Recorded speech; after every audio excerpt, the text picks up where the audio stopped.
Житие свое устроиви Божиею благодатию, и душу свою стяжав Отче Богомудрый Гаврииле. Снабо очи Твои николиже не прияста, не престания молби ради. Ко владице принося постом и воздржанием, но и нине молим Тися, молися, Отче, о душах наших.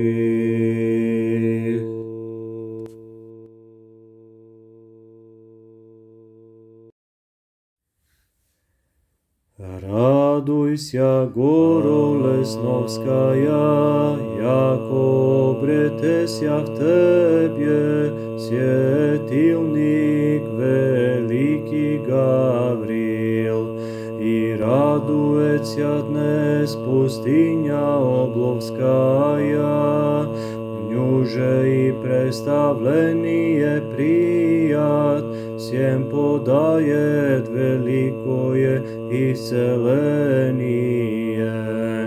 Приходящим ко святому храму Его и молит Христа Бога о всем.